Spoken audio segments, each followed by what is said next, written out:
தென்னிந்தியாவுல ஒரு மொழி பல்லாயிரம் வருஷமா உயிரோட இருக்கு. ஆனா அதோட கதை நம்மள எத்தனை பேருக்கு தெரியும்?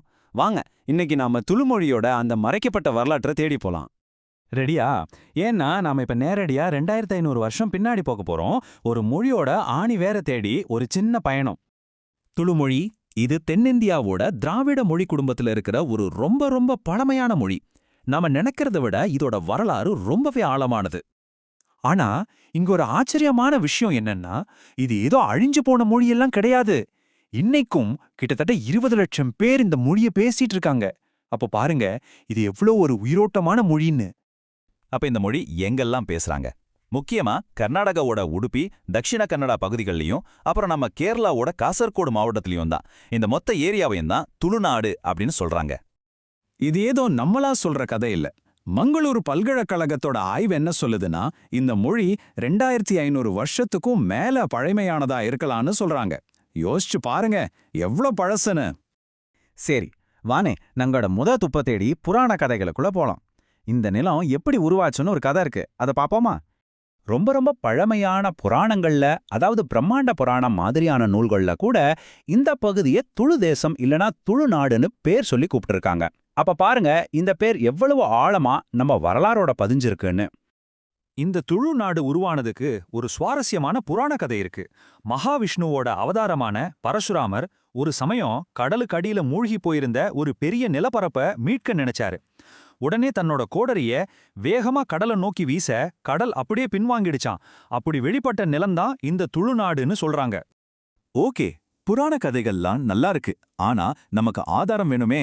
சரி, வாங்க இப்ப உறுதியான ஆதாரங்களை நோக்கே போலாம். அதாவது துளுமொழிக்குன்னு இருந்த எழுத்து வடிவம் எப்படி உருவாச்சுன்னு பார்க்கலாம். ஆரம்பத்துல துளு மொழிக்குன்னு தனியா எழுத்து வடிவம்லாம் கிடையாது. காலப்போக்கில் தான் அது உருவாகியிருக்கு.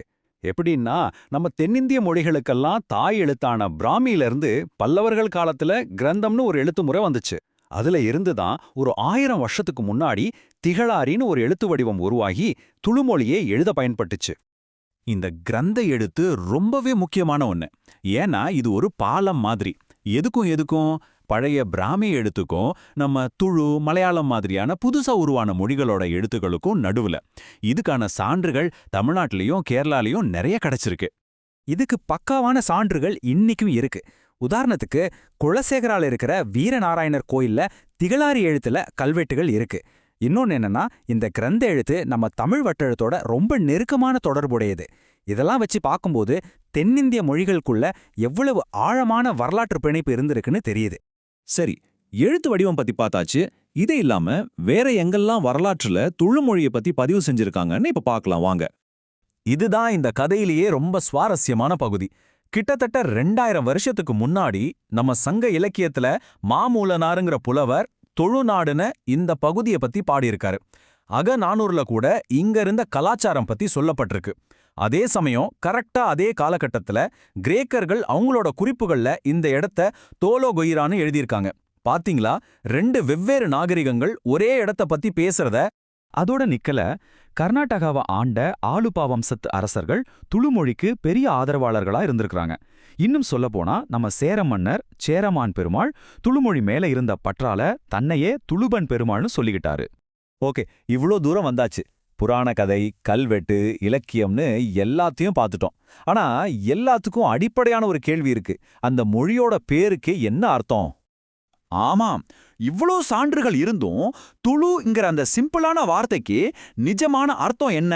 அது இன்னும் ஒரு மர்மமா தான் இருக்கு. இதுக்கு 2 முக்கியமான தியரி இருக்கு.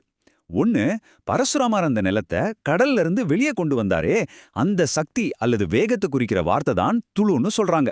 இன்னொரு தியரி என்னன்னா, இது ஒரு கடற்கரை பகுதியா இருக்கிறதால நீர் சம்பந்தப்பட்ட ஒரு வார்த்தையா இருக்கலாம்னு சொல்றாங்க. ஆனா இந்த 2 தியரிக்குமே எந்த உறுதியான ஆதாரமும் இல்ல.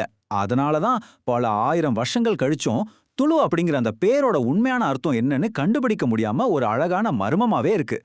புராணங்கள், கல்வெட்டுகள், இலக்கியம்னு இத்தனை தடயங்கள் இருந்தும் துளுமொழியோட கதை இன்னும் முழுசா நமக்கு தெரியல. இதை நினைச்சு பார்க்கும்போது ஒரு கேள்வி வருது. இத மாதிரி வரலாறோட ஆழத்துல இன்னும் எத்தனை மொழிகள் தன்னோட கதைகளோட வெளியே தெரியாம மறைஞ்சு கிடக்குதோ? என்ன சொல்றீங்க?